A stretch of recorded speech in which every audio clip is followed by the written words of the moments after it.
नमस्कार माउन्टेन समाचारमा स्वागत छ। म सचिता बुढाथोकी र म खगेन्द्र विष्ट। सुरुमा अहिलेसम्मका मुख्य समाचार।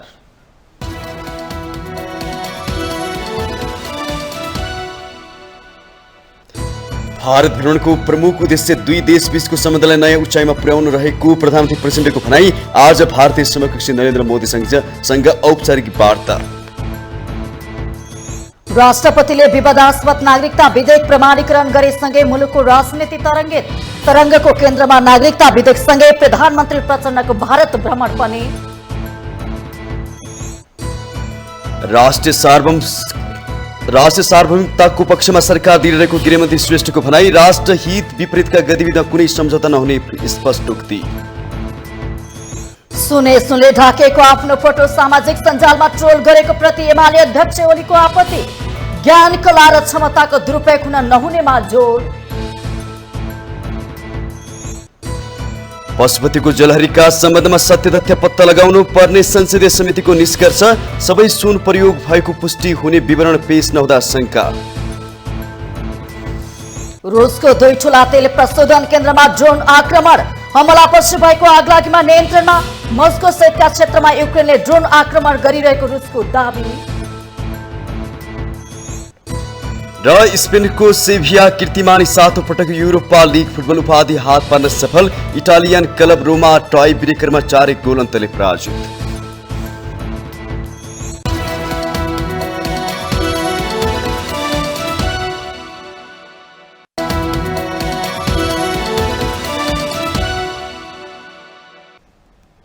अब समाचार विस्तारमा।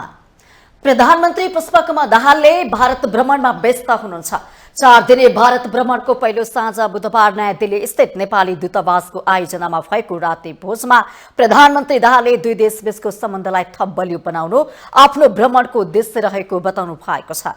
सरकारको नेतृत्वमा फर्किएको 5 महिनापछि प्रधानमन्त्री पुष्पकमल दाहाल प्रचण्ड बुधबार 4 दिने भ्रमणका क्रममा नयाँ दिल्ली पुग्नु भएको हो। 47 सदस्यीय सरकारी प्रतिनिधि मण्डलका साथ नयाँ दिल्ली पुग्नु भएका प्रधानमन्त्री प्रचण्डलाई भारत सरकारका विदेश राज्यमन्त्री मीनाक्षी लेखीले विमानस्थलमा स्वागत गर्नु भएको थियो।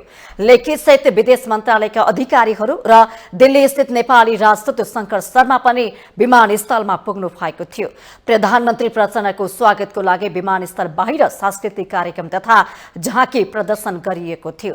यसअघि 2078 सालमा तत्कालीन प्रधानमन्त्री शेरबहादुर देउवालाई इन्दिरा गान्धी अन्तर्राष्ट्रिय विमानस्थलमा भारत सरकारका तत्कालीन रक्षा राज्यमन्त्री अजय भट्टले स्वागत गर्नु भएको थियो। विमानस्थलबाट प्रधानमन्त्री प्रचण्ड सीधै होटलतर्फ प्रस्थान गर्नु भएको छ। बुधबार साँझ नै भारतका राष्ट्रिय सुरक्षा सल्लाहकार अजित डोभाल र विदेश सचिव विनय मोहन क्वात्राले प्रधानमन्त्री प्रचण्ड बसेको होटलमा पुगेर भेटवार्ता गर्नु भएको छ। प्रधानमन्त्री प्रचण्ड आज महात्मा गान्धीको समाधिस्थल राजघाटमा पुष्पगुच्छ अर्पण गर्ने कार्यक्रम रहेको छ।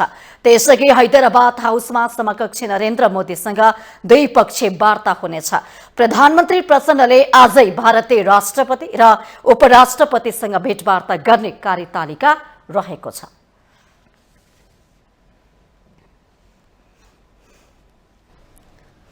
चार दिने भारत भ्रमणका क्रममा नयाँ दिल्ली पुग्नु भएका प्रधानमन्त्री प्रचण्डले आजदेखि औपचारिक वार्ता र छलफल थाल्नुहुनेछ। प्रधानमन्त्री प्रचण्डको भारत बसाइको तालिका कस्तो छ, एक रिपोर्ट। गत पुस 10 मा तेस्रो पटक प्रधानमन्त्री बनेपछि प्रचण्डको यो पहिलो विदेश भ्रमण हो। उहाँ बुधबार दिउँसो 1:25 मा नेपाल एयरलाइन्सको नियमित उडानबाट भारत प्रस्थान गर्नुभएको हो। 5 मन्त्री सहित 47 जना सरकारी प्रतिनिधि मण्डलको नेतृत्व गर्दै नयाँ दिल्ली प्रस्थान गर्नु अघि त्रिभुवन अन्तर्राष्ट्रिय विमानस्थलमा उहाँलाई सभामुख देवराज घिमिरे, राष्ट्रिय सभाका अध्यक्ष गणेश प्रसाद तिमेल सिन्हा, संवैधानिक अङ्गका प्रमुख र मन्त्रीहरूले विदाई गरेका हुन्। प्रधानमन्त्री प्रचण्डले भारतीय समकक्षी मोदीसँग बिहिबार दिल्ली स्थित हैदराबाद हाउसमा भेटवार्ता गर्नुहुनेछ। दुई नेताबीच एक्लै र प्रतिनिधिमण्डल स्तरको वार्ताका लागि समय छुट्याइएको छ। लगानी, व्यापार, प्रविधि विकास आयोजनाको निर्माण, अपराध अनुसन्धानमा सहकार्य लगायत विषयमा डेलिगेसन लेभलमा सहभागी हुने परराष्ट्र स्रोतको भनाइ छ। बुधबार साँझ प्रधानमन्त्रीको सम्मानमा दिल्ली स्थित नेपाली दूतावासले रात्रि भोज आयोजना गर्यो। त्यहाँ रहेका नेपाली समुदाय, नेपालसँग सरोकार राख्ने केही भारतीय राजनीतिज्ञ, कूटनीतिक क्षेत्र र मीडियाकर्मी सहभागी भए। बिहिबार महात्मा गान्धीको समाधि स्थल भेराजघाटमा पुष्पगुच्छा अर्पण गर्न प्रधानमन्त्री प्रचण्ड जानुहुनेछ। त्यसपछि भारतीय प्रधानमन्त्री मोदीलाई भेट्न हैदराबाद हाउस पुग्ने कार्यसूची छ। हैदराबाद हाउसको नीलगिरी कक्षमा मोदीसँग उहाँको भेटवार्ता हुनेछ। प्रतिनिधि मण्डल स्तरको बैठकमा दुवै प्रधानमन्त्री बस्नेछन्। 12 बजे एक्सचेन्ज अफ एग्रिमेन्टको कार्यक्रम र त्यसपछि 12:20 केही परियोजनाको संयुक्त उद्घाटन र लगतै संयुक्त पत्रकार सम्मेलन हुनेछ। त्यसपछि प्रधानमन्त्री प्रचण्डको सम्मानमा मोदीका तर्फबाट हैदराबाद हाउसमा दिएको दिवाभोजमा नेपाली डेलिगेसनको सहभागिता रहनेछ। 2 बजे हैदराबाद हाउसबाट उहाँ होटलका लागि प्रस्थान गर्नुहुनेछ। प्रधानमन्त्री प्रचण्डले उपराष्ट्रपति जगदीप धनखडसँग 4 बजे र राष्ट्रपति द्रौपदी मुर्मुसँग 4:30 बजे शिष्टाचार भेट गर्ने कार्यसूची रहेको छ। बेलुका 5:30 बजे नेपाल र भारतका उद्योगी व्यवसायको संयुक्त कार्यक्रममा उहाँ केही बेर उपस्थित हुनुहुनेछ। बिहिबार औपचारिक कार्यक्रम बाहेक प्रधानमन्त्री प्रचण्डले होटलमै विभिन्न व्यक्तिसँग भेटघाट गर्नुहुनेछ। भ्रमणको तेस्रो दिन शुक्रबार प्रधानमन्त्री प्रचण्ड मध्य प्रदेशको उज्जैन र इन्दोर जाँदै हुनुहुन्छ। बिहान 8:30 बजे उहाँ विमानबाट इन्दोर प्रस्थान गर्नुहुनेछ। अपराह्न 1 बजे प्रधानमन्त्रीको टोली इन्दोरको होटल मेरिट पुग्नेछ। अपराह्न 4 बजे मध्य प्रदेशका राज्यपाल मंगुभाई पटेलसँग प्रधानमन्त्री प्रचण्डको भेट हुनेछ। उहाँले इन्दोरमा रहेको फोहोर व्यवस्थापन प्लान्ट हेर्ने कार्यक्रम पनि छ। भारतमा इन्दोर सबैभन्दा सफा र फोहोर व्यवस्थापनमा उत्कृष्ट शहरका रूपमा चिनिन्छ। मध्य प्रदेशका मुख्यमन्त्री शिवराज सिंह चौहानले दिएको रात्रिभोजमा प्रधानमन्त्री प्रचण्ड शरीक हुनुहुनेछ। त्यहाँ भारतीय जनता पार्टी र राष्ट्रिय स्वयंसेवक संघ RSS का नेताहरूसँग भेटघाटको सम्भावना छ। चौथो दिन शनिबार प्रधानमन्त्री प्रचण्ड इन्दोरमा रहेको विशेष आर्थिक क्षेत्रको भ्रमण गर्ने तालिका छ। अपराह्न 1 बजेको विमानबाट उहाँ दिल्ली प्रस्थान गर्नुहुनेछ। दिल्ली विमानस्थलमा 1 घण्टा भन्दा बढी समय व्यतीत गर्दै प्रधानमन्त्री प्रचण्ड अपराह्न 4:20 नेपाल एयरलाइन्सको विमानबाट काठमाडौँका लागि प्रस्थान गर्ने कार्यसूची रहेको छ। माउन्टेन टेलिभिजन HD का लागि बिन्दु अधिकारी, काठमाडौँ। राष्ट्रपति रामचन्द्र पौडेलले विवादास्पद नागरिकता विधेयक प्रमाणीकरण गरेसँगै मुलुकको राजनीति यति बेला तरङ्गित भएको छ। आलोचना खेपेर पनि तत्कालीन राष्ट्रपति विद्यादेवी भण्डारीले कार्यालयमा थन्काइएको विधेयक पौडेलले सुटुक्क प्रमाणीकरण गरिदिनुभयो। 4 दिनको भारत यात्राकै दिन प्रधानमन्त्री प्रचण्ड राष्ट्रपति पौडेललाई भेट्न शीतल निवास पुगेर फर्के लगत्तै नागरिकता विधेयक छिमेकीकै चाहनामा प्रमाणीकरण भएको आम आशंका छ। एक रिपोर्ट। लामो समयदेखि विवादास्पद बनेको नागरिकता विधेयक बुधबार बिहान राष्ट्रपति रामचन्द्र पौडेलले सुटुक्क प्रमाणीकरण गरेसँगै फेरि एकपटक मुलुकको राजनीति तरङ्गित भएको छ र तरङ्गको केन्द्रमा नागरिकता विधेयकसँगै प्रधानमन्त्री पुष्पकमल दाहाल प्रचण्डको भारत भ्रमण पनि छ। प्रधानमन्त्री पुष्पकमल दाहालले नागरिकता विधेयक प्रमाणीकरण गरेर भारत आउने शर्तमा यो भ्रमण तय भएको त होइन भन्ने आरोप सामाजिक सञ्जालमा जबरजस्त रूपमा उठेको छ। बुधबार बिहानै राष्ट्रपति पौडेलले विधेयक प्रमाणीकरण गरे। त्यस लगत्तै प्रधानमन्त्री दाहाल 4 दिने औपचारिक भ्रमणका लागि भारत उडे। यो संयोग हो वा नियोजित, त्यसको सत्य तथ्य अवश्य पनि बाहिर आउला। तर धेरैको चासोको विषय के हो भने तत्कालीन राष्ट्रपति विद्यादेवी भण्डारीले होल्ड गरेको नागरिकता विधेयकमा वर्तमान राष्ट्रपतिले एकाएक किन लाल मोहर लगाए भन्ने। सरकारले यही जेठ 12 गते राष्ट्रपति पौडेललाई उक्त विधेयक प्रमाणीकरण गर्न अनुरोध गरेको थियो।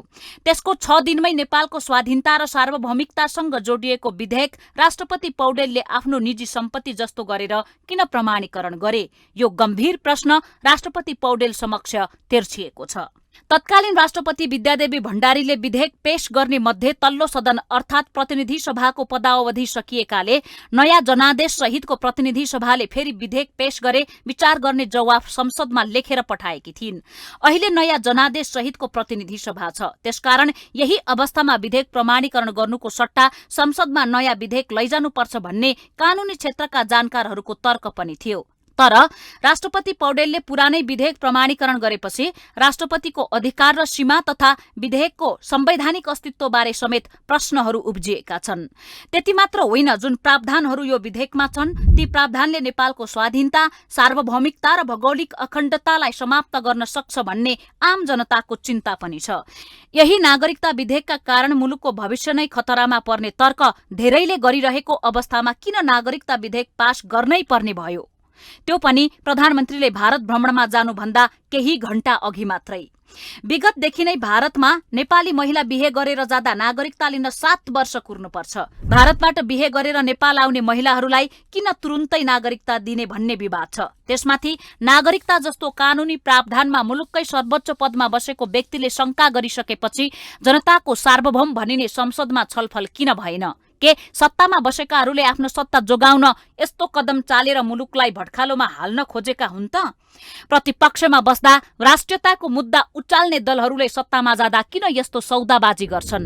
नेतृत्वका यस्तै कदमले नेपालको स्वाधीनता र सार्वभौमिकतामाथि एकपछि अर्को चुनौती थपिँदै जाने क्रम जारी छ। आफ्नै देशको स्वाधीनता, सार्वभौमिकता र भौगोलिक अखण्डतालाई समाप्त पार्न विदेशी शक्ति केन्द्रको दलाल बनेका नेपालका शासकहरूले नेपाललाई विदेशी शक्ति केन्द्रको चलखेल गर्ने क्रीडास्थल बनाएका छन्। नेपालको लिम्पियाधुरा, लिपुलेक, कालापानी क्षेत्रलाई आफ्नो नक्सामा गाबेर उक्त भूमिमाथि कब्जा गरेर बसेको विस्तारवादी मुलुक भारतले नेपाललाई आफ्नो अधीनस्थ बनाउन तथा सिक्किम, भुटान र फिजीकरणकै अवस्थामा नेपाललाई पुर्याउने षड्यन्त्र गर्दै आएको छ भन्ने आरोप लाग्दै आएको छ। उसैको भरिया बनेका हाम्रा नेताहरूले शासन सत्तामा रहिरहन यस्ता शक्ति केन्द्र भनिनेहरूलाई रिझाएर मुलुकको सार्वभौमिकतामाथि सौदाबाजी गर्दै आएका छन्। त्यसैको निरन्तरता हो नागरिकता विधेयक प्रमाणीकरण।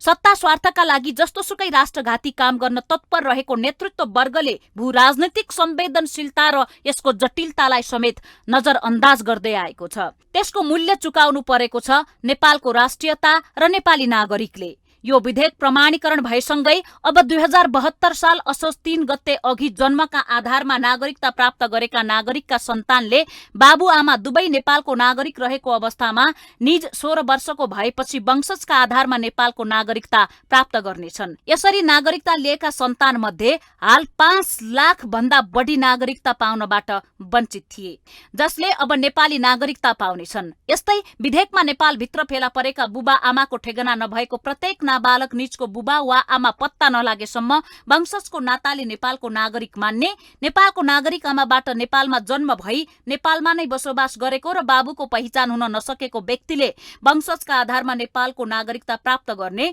विदेशी नागरिकसँग विवाह गरेकी नेपाली महिलाबाट नेपालमा जन्मिएको व्यक्तिले नेपाली नागरिकता लिँदाका बखत निजको आमा र बाबु दुवै नेपाली नागरिक रहेमा त्यस्तो व्यक्तिले वंशजका आधारमा नेपालको नागरिकता प्राप्त गर्ने बाटो खुलेको छ। अब यस्तो खुकुलो प्रावधानले सत्तामा बसेर झुटो विवरण पेश गर्दै नेपालको नागरिकता उपलब्ध गराउनेहरूको भिड नै लाग्नेछ र लामो समयदेखि भारत भ्रमण गर्ने रहर पालेर बसेका प्रधानमन्त्री प्रचण्ड अन्ततः विवादास्पद नागरिकता विधेयक पास गरेरै भए पनि भारत भ्रमणमा गए। प्रधानमन्त्री प्रचण्डको यो कदमले नेपालको भविष्यमाथि कति चुनौती थपियो भन्ने भविष्यले नै बताउनेछ। माउन्टेन टेलिभिजन एसडी राजनीतिक ब्युरो। प्रधानमन्त्री पुष्पकमल दाहाल प्रचण्ड भारतको 4 दिने औपचारिक भ्रमण जानु ठिक अघि राष्ट्रपति रामचन्द्र पौडेलले नागरिकता विधेयक पारित गर्नुभयो। नेपाली नागरिक नागरिकता विहीन भएर अनागरिक बन्न त हुँदैन, तर गैर नेपालीलाई सजिलै नागरिकता प्राप्त गर्ने बाटो पनि खोल्न हुँदैन। एक रिपोर्ट। अघिल्लो राष्ट्रपति विद्यादेवी भण्डारीले प्रमाणीकरण नगरी 15 बुँदे सुझाव सहित सदनमै फिर्ता पठाइदिनु भएको थियो नागरिकता विधेयक। तर नयाँ राष्ट्रपतिमा रामचन्द्र पौडेल आएपछि बुधबार विधेयक पारित भयो। रोचक त यो छ कि प्रधानमन्त्री प्रचण्ड भारत जानु ठिक अघि विधेयक पारित गरियो। विधेयक प्रमाणीकरण हुनुभन्दा केही घण्टा अघि मात्र प्रधानमन्त्री प्रचण्ड आफ्नो भारत भ्रमणबारे जानकारी दिन भन्दै शीतल निवास छिर्नु भएको थियो। प्रमाणीकरणसँगै विधेयकको पक्ष या विपक्षमा आवाज सुनिन थालेका छन्। पुष्पकमल दाहाल प्रचण्ड प्रधानमन्त्रीको भारत भ्रमणको 2 घण्टा अगाडि गर्नुभएको छ। 6 महिना 8 महिनादेखि यो विधेयक राष्ट्रपतिकोमा विचाराधीन छ। आज किन पास गर्नु? आम नेपाली जनताको जानकारीको लागि माउन्टेन टेलिभिजन मार्फत तपाईँ मतदाता नेपाली जनता जो आफूलाई सम्प्रभु भन्नुहुन्छ बुझे हुन्छ यो संविधान बमोजिम कार्य सम्पादन गर्नको लागि त विधेयक प्रमाणित गर्ने धारा कुन हो? 113 113 को 4 राष्ट्रपतिले सन्देश सहित फिर्ता पठाएको विधेयक जस्ताको तस्तै राष्ट्रपतिकोमा प्रमाणीकरणको लागि पठाइयो भने त्यसरी पेश भएको 15 दिनभित्र राष्ट्रपतिले प्रमाणीकरण गर्नुपर्छ। रामचन्द्र पौडेललाई यो विधेयक प्रमाणीकरण गर्ने के अधिकार छ? विधेयकले हजारौं नागरिकता विहीन नेपालीलाई नागरिकता प्रदान गर्ने बाटो खुल्ला गर्ने दाबी यसका पक्षधरले गरेका छन्। अर्कोतर्फ नेपाली पुरुषसँग विवाह गर्ने महिलाले नागरिकताका लागि 7 वर्ष कुर्नु पर्दैन। नागरिकतामा लचिलो नीति त लिइएको छ, तर यसको नियमन महत्त्वपूर्ण विषय हो। विगतमा विदेशी नागरिकले गैर कानुनी रूपमा नागरिकता लिइएको विषय बाहिर आइरहेको छ। यसतर्फ चनाको हुनै पर्छ। नागरिकता विधेयक पारित भएपछि सबैभन्दा खुसी मधेस केन्द्रित दलका नेताहरू भएका छन्। यसलाई उनीहरूले राजनीतिक जितका रूपमा लिएका छन्। विधेयक जुन प्रमाणीकरण हुने काम भएको छ, यसले चाहिँ न्यायिक सर्वोच्चतालाई कायम गरेको छ, जनताको सर्वोच्चतालाई कायम गरेको छ र खास गरेर यस अगाडि जसरी चाहिँ राष्ट्रघाती काम भएको थियो कि प्रतिनिधि सभा र उसबाट राष्ट्रिय सभाबाट पारित भइसकेको, अझ दुई पल्ट पारित भइसकेको विधेयकलाई राष्ट्रपतिले जसरी रोक्नु भएको थियो, त्यो एकदमै राष्ट्रघाती काम थियो। त्यस सन्दर्भमा त हामीले पहिला पनि भनेका थियौँ कि त्यतिखेरको राष्ट्रपतिमाथि महाभियोग प्रस्ताव लगाउनु पर्थ्यो। उहाँले एकदम राष्ट्रघाती काम गर्नुभएको थियो। तर अहिले आएर जसरी अब त्यो पारित हुने काम भएको छ, त्यसमा चाहिँ अहिले विभिन्न किसिमले टीका टिप्पणीहरू सुरु भएको छ। यसमा कुनै टीका टिप्पणीको आवश्यकता छैन, यो स्वाभाविक प्रक्रिया हो। नागरिकताका नाममा नेपालमा लामो समय यता राजनीति चल्दै आएको छ। यो मुद्दालाई भोट बैंक बनाउनेहरू पनि छन्। नेपाली नागरिकता विहीन भएर अनागरिक बन्न सक्दैनन्। यसो भन्दैमा गैर नेपालीलाई सजिलै नागरिकता प्राप्त गर्ने गैर कानुनी बाटोका लागि सजिलो बनाइदिनु हुँदैन। माउन्टेन टिभी HD का लागि लक्ष्मी प्रसाद नेउपाने, काठमाडौँ। माउन्टेन समाचार पालो भएको छ ब्रेकको।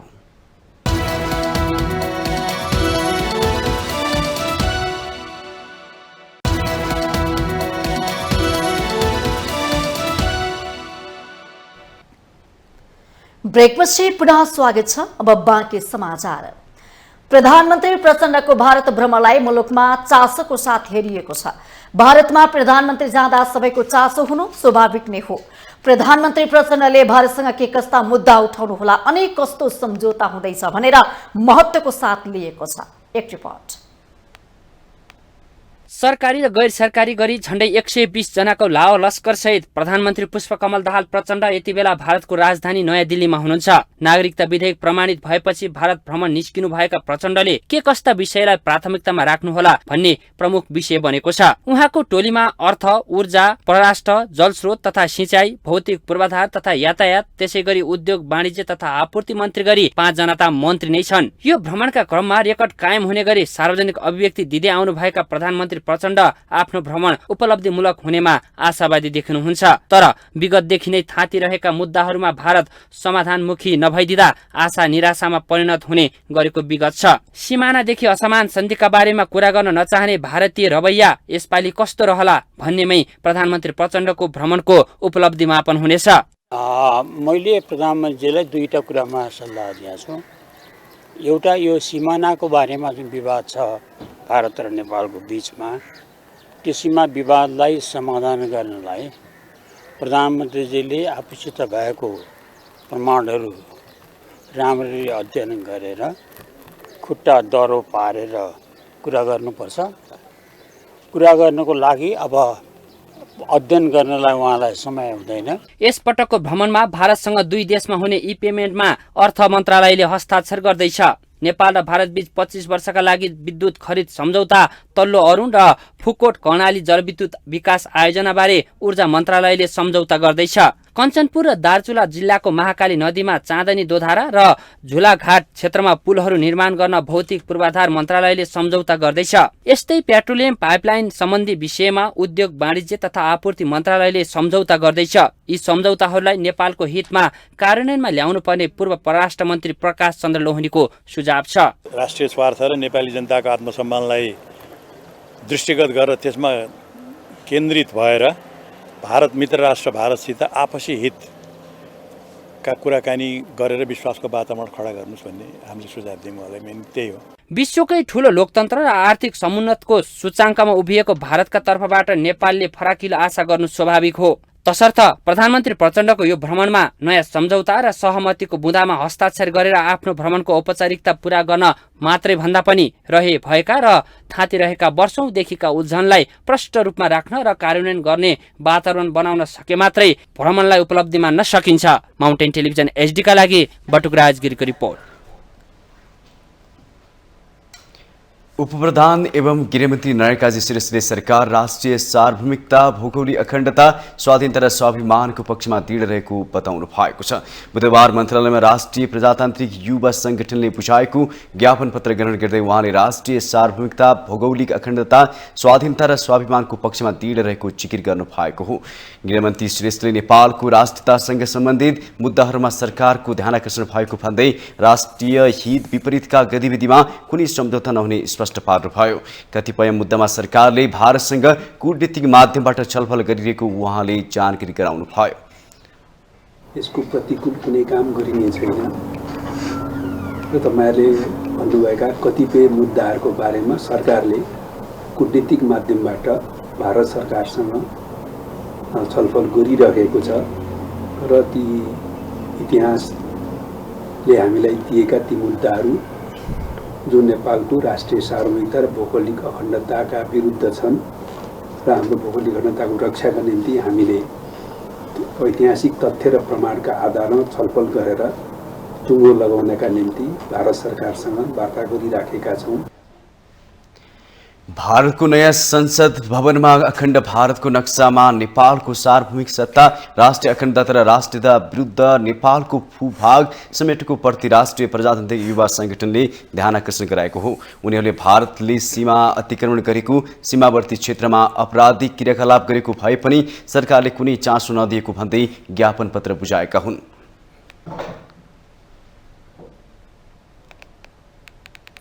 सत्तारूढ़ दल नेकपा माओवादी केन्द्र र चिनिया कम्युनिस्ट पार्टीका सिचुवान प्रान्तका पार्टी सचिव वाङ सिया हुआङ बीच शिष्टाचार भेट भएको छ।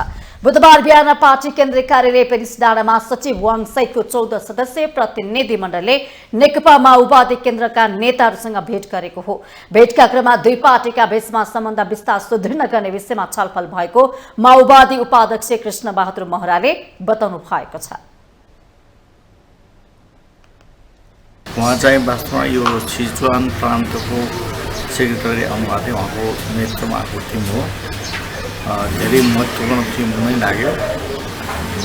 विशेष गरेर हामीले आज चाहिँ दुई पार्टीका बिचमा सम्बन्ध विस्तार गर्ने, सम्बन्ध सुदृढ गर्ने विषयमै छलफल गऱ्यौँ। यसको साथै दुई सरकार बिचमा नि सम्बन्ध होस्, दुई देशका जनताको बिचमा नि सम्पर्क सम्बन्ध होस् भन्ने कुरामा केन्द्रित गरेको। भेटमा नेकपा माओवादी केन्द्रका महासचिव देव गुरुङ लगायतका पार्टीका नेताहरूको उपस्थिति रहेको थियो। प्रधानमन्त्री प्रचण्डले बुधबारबाट 3 दिने भारत भ्रमण सुरु गर्नुभन्दा पहिला चिनिया कम्युनिस्ट पार्टीका टोली बीच भएको भेटघाटलाई महत्त्वपूर्णको रूपमा लिनु भएको छ। चिनिया कम्युनिस्ट पार्टीको टोलीले बुधबार बिहानै प्रधानमन्त्रीको सरकारी निवास बालुवाटारमा प्रधानमन्त्री प्रचण्डसँग पनि शिष्टाचार भेट गरेको थियो। नेकपा एमालेका अध्यक्ष केपी शर्मा ओलीले सुनले ढाकिएको आफ्नो फोटो सामाजिक सञ्जालमा ट्रोल गरिएको भन्दै आपत्ति जनाउनु भएको छ। सुनको औँठी लगाउने रुचि समेत नभएको मान्छेलाई जिउभरि सुनले ढाकिएको फोटो सामाजिक सञ्जालमा ट्रोल गरेर झुटको खेती गरेको भन्दै उहाँले आक्रोश व्यक्त गर्नुभयो। बुधबार चासल स्थित पार्टी केन्द्रीय कार्यालयमा पार्टी प्रवेश गरेका कलाकारहरूलाई स्वागत गर्दै अध्यक्ष ओलीले आमा विद्या र एकपटक साथीले दिएको औँठी केही समय लगाएको तर त्यसबाहेक सुनको औँठी नलागेको जिकिर गर्नुभयो। त्यो सत्यलाई बङ्ग्याएर सुनले ढाकेको आफ्नो फोटो सामाजिक सञ्जालमा ट्रोल गरिनु आपत्तिजनक रहेको उहाँको भनाइ थियो। आफूसँग भएको ज्ञान, कला र क्षमताको दुरुपयोग गरेर यस्तो खालको गतिविधि गरिनु मुलुकका लागि दुःखद भएको अध्यक्ष ओलीले बताउनुभयो। छोप्न, झुट फैलाउनका लागि आफूसँग भएको ज्ञान, कला, क्षमता प्रयोग गर्ने तहमा हामी नेपालीहरू नै पुग्नु भनेको, जहाँ हाम्रा पुर्खाहरू सत्यम वद प्रियम वद, साँचो चाहिँ बोल, साँचो बोल्नै पर्छ, साँचै बोल र प्रियम वद, राम्ररी बोल, मिठो गरी बोल। सत्यम अपि, साँचो पनि, अप्रियम मा वद, नराम्रो गरी नभन। सत्य नै कुरा पनि राम्रो गरी मात्रै भन है। सत्य पनि जसरी पायो त्यसरी होइन, राम्ररी भन। नेपाली समाज इमानमा अड्न नखोजेको अवस्थामा पुगेको उल्लेख गर्दै उहाँले त्यसबाट जोगाउनका लागि चेतनाको बिगुल फुक्न कलाकारहरूलाई आह्वान गर्नुभयो। अध्यक्ष ओलीले पार्टीमा प्रवेश गरेका कलाकारहरूलाई राष्ट्र निर्माणको अभियानमा क्रियाशील गराउने आश्वासन दिनुभयो। एमाले मुलुकको समृद्धिको अभियान सञ्चालन गरेको र त्यसमा सबैलाई सहभागी गराएरै लैजाने उहाँको भनाइ छ।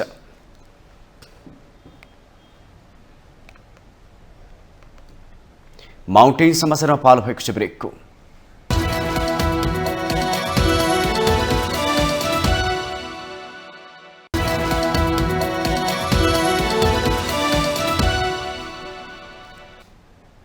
ब्रेकपछि पुनः स्वागत छ। अब बाँकी समाचार। संसदीय समितिले पशुपतिनाथको मन्दिरको जलहरी निर्माणको सम्बन्धमा सत्य तथ्य पत्ता लगाउन पहल गर्नुपर्ने निष्कर्ष निकालेको छ। राष्ट्रिय सभा अन्तर्गतको राष्ट्रिय सरकार तथा समन्वय समितिले बुधबार राष्ट्रिय गौरवका आयोजना स्थलगत अध्ययन अनुगमन प्रतिवेदन सार्वजनिक गर्दै पशुपतिनाथ मन्दिरको जलहरी निर्माणको सम्बन्धमा सत्य तथ्य पहिचानको लागि पहल गर्नुपर्ने निष्कर्ष निकालेको हो। समितिले महालेखा परीक्षकको 59औं प्रतिवेदनमा जलहरी बनाएका बाँकी रहेको सुनको 10 किलो 976 ग्रामको रिङ बनाइए जलहरीमा लगाइएको उल्लेख गरे पनि बाँकी सुनको सम्पूर्ण परिणाम रिङ बनाउन प्रयोग भएको पुष्टि हुने विवरण पेश नभएको भन्दै यस सम्बन्धमा महालेखा परीक्षकका पदाधिकारी र सरकारसँग छलफल गरी सत्य तथ्य पहिचानको लागि पहल गर्नुपर्ने बताएको छ। मन्दिर प्राङ्गणका संरचनाहरूको पुनर्निर्माणलाई तीव्रता दिनुपर्ने, पशुपति क्षेत्र विकास कोषका सटरहरूको भाडा सम्झौताको बारेमा संस्कृति, पर्यटन तथा नागरिक उड्डयन मन्त्रालयसँग छलफल गरी निष्कर्ष निकाल्नुपर्ने पनि समितिको सुझाव छ। क्षतिग्रस्त भएका पशुपतिनाथ मन्दिरको प्राङ्गण वरिपरिका सकल मन्दिर, पार्टी, शिवालय, आश्रम, धर्मशाला नदी केही संरचनाको पुनर्निर्माण गर्न बाँकी देखिएको, ती बाँकी संरचनाको पुनर्निर्माण कार्यमा चाहिँ पशुपति क्षेत्र विकासले तीव्रता दिनुपर्ने देखिन्छ। सर्वोच्च अदालतबाट पनि समर्थन भएको सन्दर्भमा उक्त फैसलाको कार्यान्वयनको लागि मन्त्रालयले चाहिँ सहजकर्ताको भूमिका निर्वाह गर्न आवश्यक देखिएकोले सो सम्बन्धमा संस्कृति, पर्यटन तथा नागरिक उड्डयन मन्त्रालयसँग छलफल गरी अन्तिम निष्कर्ष सहितको निर्देशन दिनुपर्ने। समितिले 2079 चैत्र 26 गते पशुपति क्षेत्रको स्थलगत अनुगमनका क्रममा देखिएका समस्याहरूको समाधान गर्न पनि आग्रह गरेको छ।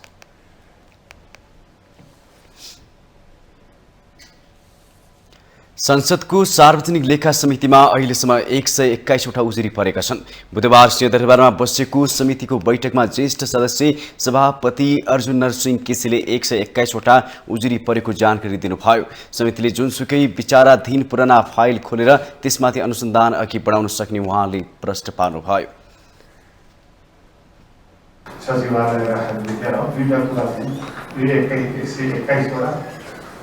यो हरेक मान्य सदस्यमा पुगोस् भन्ने इच्छा सुरुको दिनमा भनेको म नहुँदै फेरि अर्को आइसकेर पुग्छै पुग्दैन भन्ने पनि लाग्नु, फेरि के आवश्यक पराउने र युवा निर्देशन दिनु पर्छ। सर्ट ट्रेडिङवाला कर्पोरेसनको बात मलाई थाहा छैन, यो एजेन्डा यहाँ र कुनै पनि एजेन्डा मलाई चाहिँ के लाग्छ भने अन्त यहाँ समितिका साथीहरूले छलफल गर्ने कुरा हो।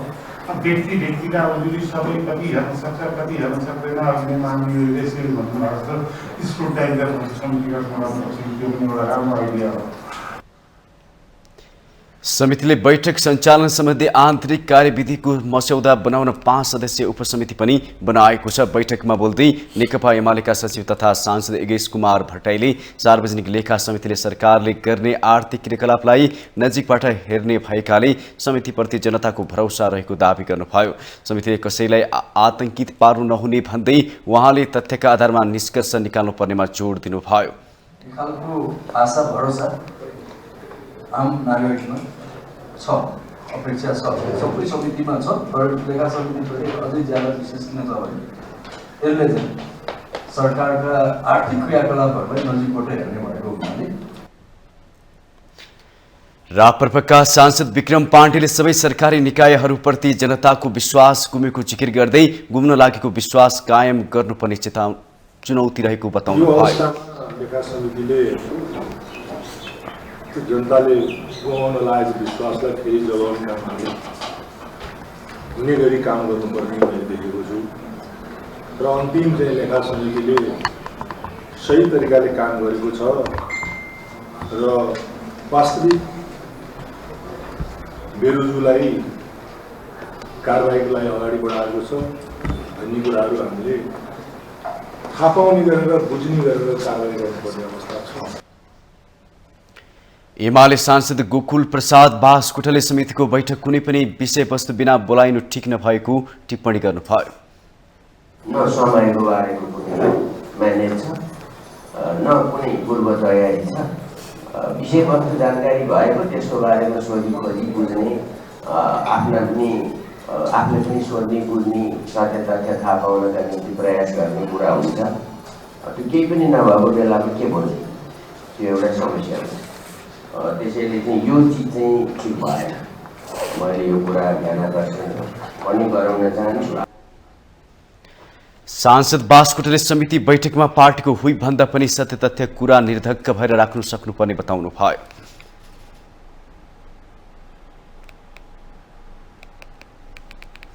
अर्थमन्त्री डाक्टर प्रकाश शरण महतले पुँजी बजारलाई तलमाथि गराउने समूहलाई करको दायरामा ल्याउँदा आफूमाथि जोखिम बढेको टिप्पणी गर्नु भएको छ। बुधबार नेपाल आर्थिक पत्रकार समाजको कार्यक्रममा अर्थमन्त्री महतले पुँजी बजारमा ठूलो लगानी गरेर आमदानीको स्रोत बनाउनेहरूलाई करको दायरामा ल्याउन खोज्दा आफूलाई नै जोखिम बढेको टिप्पणी गर्नु भएको छ। पुँजी बजारमा ठूलो लगानीकर्ताको समूहले बजारलाई तल झारेर तुरुन्तै सेयर किनेर बजारमाथि लैजाने गरेको मन्त्री महतको दावी छ।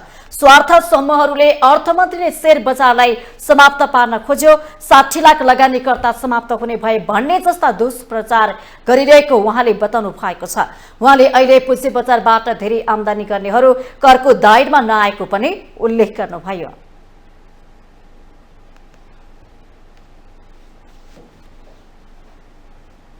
खत्तम भयो भनेर चाहिँ आइरहेछ। त्यहाँ चाहिँ सिर्फ के भनिएको छ भने जसले चाहिँ इन्कम नियमित व्यवसाय गर्छ, नियमित व्यवसाय, यहाँ के भनिरहेको छ भने 50-60 लाख सारा चाहिँ अब लगानीकर्ता खत्तम भए भनेर कसले चाहिँ प्रचार गरिरहेछ, जो चाहिँ साँच्चीकै त्यसैलाई नै व्यवसाय बनाइरहेछ। अब अरू चाहिँ लगानीकर्ताको नाउँमा जसलाई चाहिँ त्यो चाहिँ इन्कम ट्याक्स लाग्दैन, नियमित व्यवसाय गर्ने जसले आम्दानीको स्रोत नै त्यसलाई बनाएको छ। राम्रा कार्यक्रम ढाकेर सांसद विकास कोषको प्रचार गरेको आरोप लगाउनु भएको छ। सरकारले अर्थतन्त्र सुधार गर्न ल्याएका अन्य धेरै व्यवस्थालाई ओझेलमा पार्ने गरी सांसद विकास कोषलाई मात्रै मुद्दा बनाएर चाहिने भन्दा बढी प्रचार गरिएको उहाँको गुनासो छ। उसको चाहिँ कुरा चाहिँ पटक चाहिँ चर्चामा आइरहेको छ। कतिपय अवस्थामा जुन रिफर्म मेजर्स यो बजेटले चाहिँ एनाउन्स गरेको छ त्यसलाई पनि स्याडो छायामा पार्ने गरेर यो विषय चाहिँ हाइलाइट भएको छ। त्यो चाहिँ अलिकति चाहिँ चाहिने भन्दा ज्यादै भएको चाहिँ मैले महसुस गरेको छु। पहिलो कुरा अहिले मैले स्पष्ट के भनेको छु भने 5 करोड जुन 165 निर्वाचन क्षेत्रमा 5-5 करोडले हामी दिँदैछौँ त्यो पुँजीगत खर्च नै हो। अर्थमन्त्री महतले सरकारले 165 निर्वाचन क्षेत्रमा दिने 5 करोड रुपियाँ पनि पुँजीगत खर्च नै भएको स्पष्ट पार्नुभयो। स्वास्थ्य तथा जनसङ्ख्या मन्त्री मोहन बहादुर बस्नेतले अस्पतालहरूमा शैय्या उपलब्धको स्थिति वेबसाइटमा राखेर सार्वजनिक गर्न निर्देशन दिनुभएको छ। बुधबार काठमाडौँ महानगरपालिकाले विश्व धूम्रपान रहित दिवस 2080 को अवसरमा आयोजना गरेको श्रुतिजन्य पदार्थ नियन्त्रण नियमन ऐन कार्यान्वयनमा स्थानीय सरकारको भूमिका विषयक कार्यक्रममा मन्त्री बस्नेतले यसबारे जानकारी दिनुभएको हो। उहाँले अस्पतालहरूमा आइसियु, इमर्जेन्सी वा सिसियु बेडहरू के कति छन् र कति खाली छन् भन्ने कुराको जानकारी वेबसाइट मार्फत सार्वजनिक गर्न निर्देशन दिएको उल्लेख गर्नुभयो। उहाँले काम सुरु भइसकेको भन्दै अब समस्या नहुने बताउनुभयो। ओपीडी टिकट अनलाइन मार्फत पनि लिन सकिने भन्दै उहाँले वीर अस्पतालले चाँडै नै सेवा वृद्धि गर्ने पनि जानकारी दिनुभयो। मैले सरकारी लगायत विभिन्न हस्पिटलहरूमा पनि हिँडिरहेको छु। विभिन्न आधिकारिक एउटा महत्त्वपूर्ण व्यक्तित्वलाई राखेर कुरा गरिरहेको छु सुधार के गर्न सकिन्छ भनेर। अब चाँडै वीर हस्पिटलले सेवा वृद्धि गर्दैछ।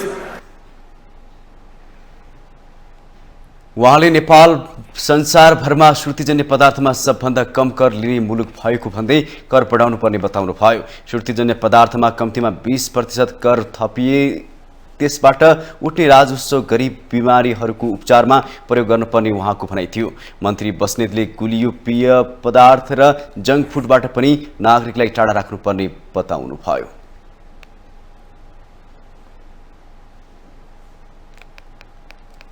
जनता समाजवादी पार्टी जसपा कोशी प्रदेश सरकारबाट बाहिरिएको छ। जसपाले बुधबार कोशी प्रदेशकी स्वास्थ्य मन्त्री निर्मला लिम्बुलाई फिर्ता बोलाएको हो। मुख्यमन्त्री हिक्मत कार्की नेतृत्वको सरकारबाट कुनै निकास ननिस्कने भन्दै मन्त्री लिम्बुलाई फिर्ता बोलाइएको जसपाले जनाएको छ। बुधबार इटहरीमा बसेको प्रदेश समितिको बैठकले मन्त्री लिम्बुलाई सरकारबाट फिर्ता बोलाएको हो।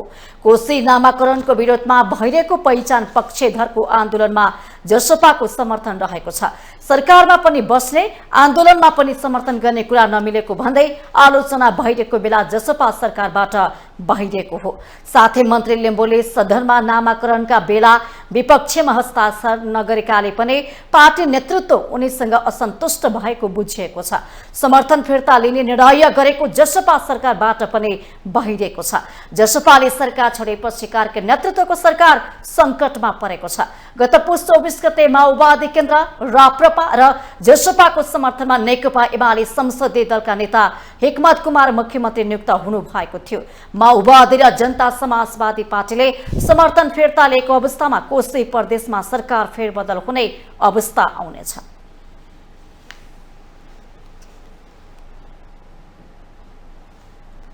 हामीसँग आर्थिक, अन्तर्राष्ट्रिय र खेल समाचार बाँकी नै छन्। माउन्टेन समाचारमा पालो भएको छ ब्रेकको।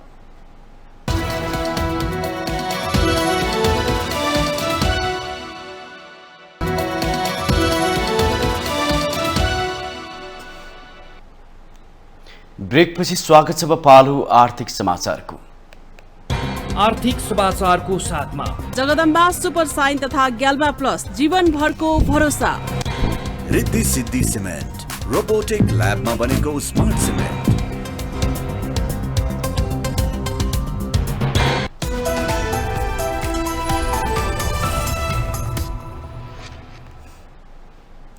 कोशी प्रदेश सरकारले आगामी आर्थिक वर्षको बजेट आर्थिक वृद्धि, उत्पादन र उत्पादकत्व बढाउने ढङ्गले ल्याउने जनाएको छ।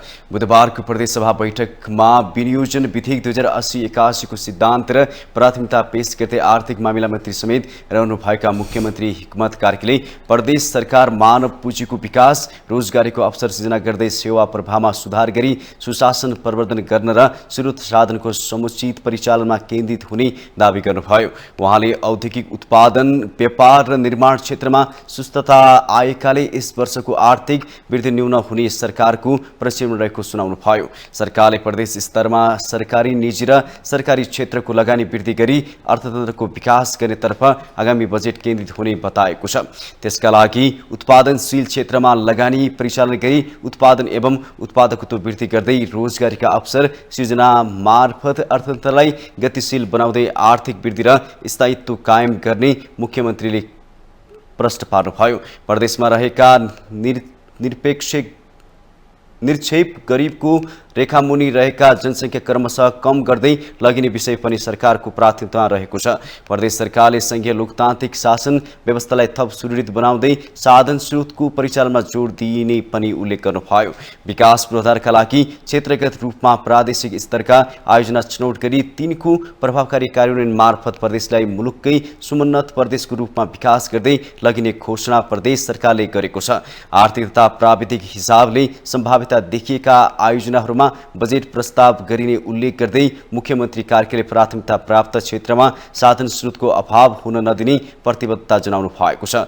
आन्तरिक आयलाई सुदृढ बनाउन प्रदेश सरकारको राजस्व अधिकार क्षेत्रभित्र पर्ने स्रोतहरूको खोजी गरी दायरा विस्तार गरिने, राजस्व परिचालनलाई थप सुदृढ बनाउन सूचना प्रविधिमा आधारित राजस्व प्रशासन सञ्चालन गर्ने नीति तथा कार्यक्रममा उल्लेख छ।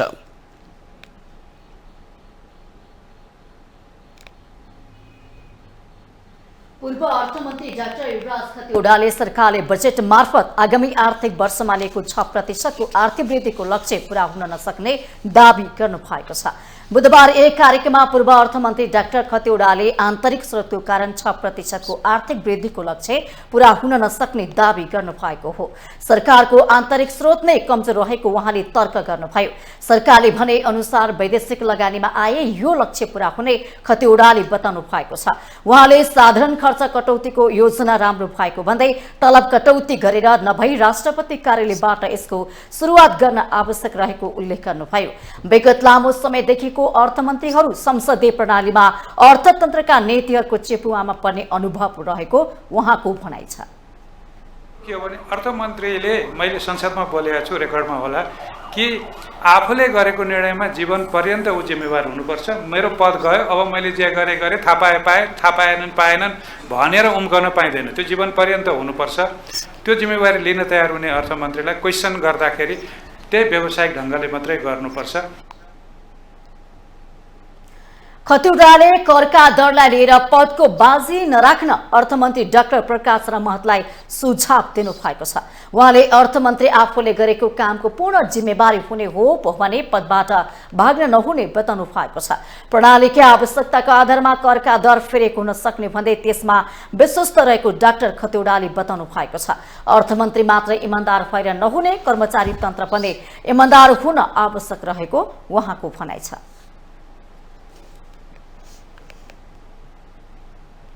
अब पालो अन्तर्राष्ट्रिय समाचारको।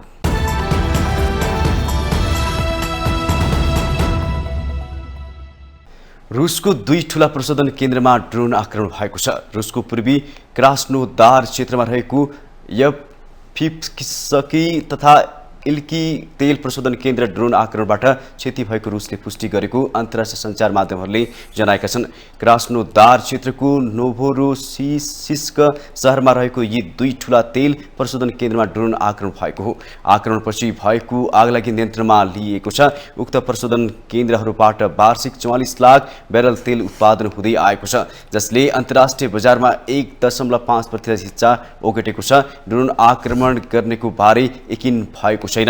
रुसले भने मस्को सहित अन्य क्षेत्रमा मंगलबारदेखि नै युक्रेनबाट ड्रोन आक्रमण भइरहेको दावी गरेको छ।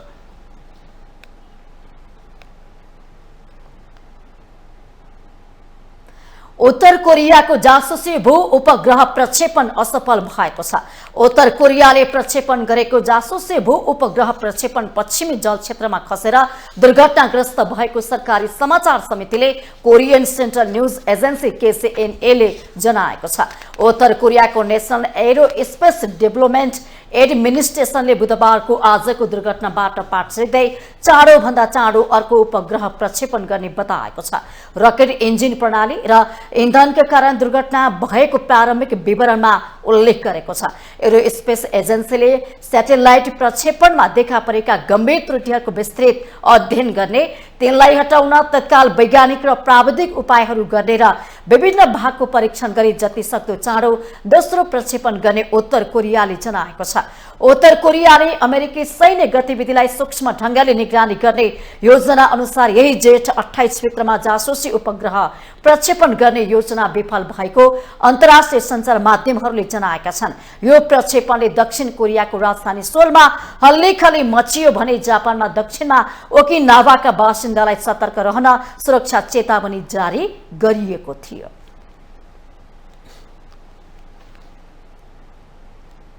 अब पालो खेल समाचारको।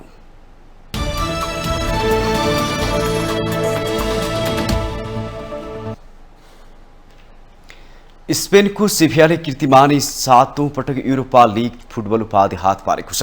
इटालियन क्लब रोमालाई टाई ब्रेकरमा 4-1ले पराजित गर्दै सेभियाले कीर्तिमानी 7औं पटक युरोपा लीग फुटबल उपाधि हात पारेको हो। हंगेरीको बुडापेस्ट स्थित पुस्कास एरिनामा भएको प्रतिस्पर्धात्मक खेलमा निर्धारित र अतिरिक्त समयमा 1-1 गोलले बराबरीमा रहेपछि उपाधिको छिनोफानो टाई ब्रेकरमा गर्नु परेको हो। टाई ब्रेकरमा सेभियाका Lucas Ocampos, Erik Lamela, Ivan Rakitic र गोन्जालो मिन्टियलले गोल गरे। रोमाका ब्रायन क्रिस्टाटेन्टले गोल गरे भने जियान लुका मान्सिनी र रोजर इवानेजको पेनाल्टी विफल भयो। त्यसअघि निर्धारित समयको 35औं मिनेटमा पाउलो डिबालाको गोलबाट रोमाले अग्रता लियो। 55औं मिनेटमा जियान लुका मान्सिनोले आत्मघाती गोल गरेपछि सेभिया खेलमा फर्कियो। त्यसपछि निर्धारित र अतिरिक्त समय पनि नतिजा निस्कन नसक्दा खेल टाई ब्रेकरमा पुग्यो र सेभियाले 7औं पटक युरोपा लीग उपाधि जितेको हो। सेभिया 7 पटक फाइनल पुग्दा सबै जितेको छ। यसअघि सेभिया 2006, 2007, 14, 15, 16 र 2020 मा च्याम्पियन भइसकेको छ। सेभियापछि इटालीका इन्टर मिलान र युभेन्टस तथा इङ्ग्ल्यान्डको लिभरपुल र स्पेनको एथलेटिको मैड्रिडले 3 पटक यो उपाधि जितेका छन्। रोमा 2 पटक फाइनल पुगे पनि उपाधि भने जित्न सकेको छैन। शहीद स्मारक डिभिजन लीगमा संकटा क्लब र 3 स्टार क्लबले बराबरी खेल्दै अङ्क बाँड्दा मर्चेन्ट क्लबले 7 दुबाटो क्लबमाथि सहज जित दर्ता गरेको छ। ललितपुर स्थित च्यासल मैदानमा बुधबार 3 स्टार र संकटाले गोलरहित बराबरी खेल्दै अङ्क बाँडेका हुन्। प्रतिस्पर्धात्मक खेलमा दुवै टोलीले गोलका मौका बनाए पनि सदुपयोग गर्न भने सकेनन्। बराबरीसँगै 3 स्टार र संकटाले 23 खेलबाट 27 अङ्क जोडेका छन्। गोल अन्तरका आधारमा 3 स्टार 11औं तथा संकटा 12औं स्थानमा छन्। बुधबार नै भएको अर्को खेलमा ओलाहुवाले अफिसको ह्याट्रिकसँगै साबिक विजेता मर्चेन्ट फुटबल क्लबले 7 दुबाटो युथ क्लबमाथि 3-1 को सहज जित निकालेको छ। एन्फा मैदानमा अफिसको 16औं पहिलो हाफको इन्जुरी समेत तथा 56 मिनेटमा गोल गर्दै ह्याट्रिक पूरा गरेका छन्। जारी लीगमा हाफिजको यो दोस्रो ह्याट्रिक हो। 7 दुबाटोको लागि एकमात्र गोल गर्न डोरन पुन मगरले गरेका थिए। जितसँगै 23 खेलमा 39 अङ्क जोडेर मर्चेन्ट दोस्रो स्थानमा उक्लिएको छ। 7 दुबाटो 29 अङ्कको साथ 7औं स्थानमा छ।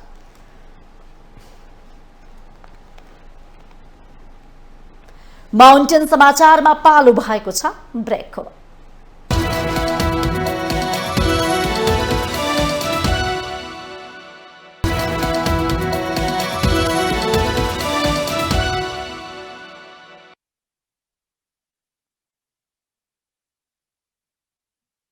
अन्त्यमा आइपुगेका छौं। जाँदा जाँदै मुख्य समाचार पुनः एकपटक।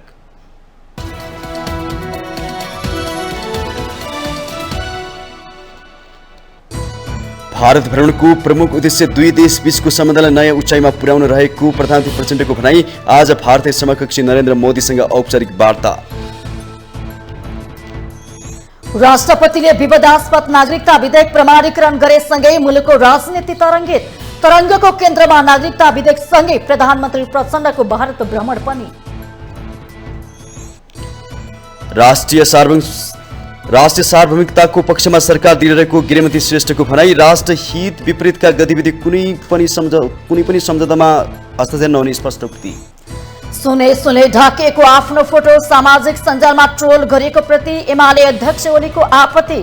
ज्ञान कला र क्षमताको दुरुपयोग हुन नहुनेमा जोड। पशुपतिको जलहरीका सम्बन्धमा सत्य तथ्य पत्ता लगाउनु पर्ने संसदीय समितिको निष्कर्ष। सबै सुन प्रयोग भएको पुष्टि हुने विवरण पेश नहुँदा शंका। रुसको 2 ठूला तेल प्रशोधन केन्द्रमा ड्रोन आक्रमण, हमलापछि भएको आगलागी नियन्त्रणमा। मस्को सहितका क्षेत्रमा युक्रेनले ड्रोन आक्रमण गरिरहेको रुसको दाबी। र स्पेनको सेभिया कीर्तिमानी 7औं पटक युरोपा लिग फुटबल उपाधि हात पार्न सफल। इटालियन क्लब रोमा टाई ब्रेकरमा 4-1 गोल अन्तरले पराजित।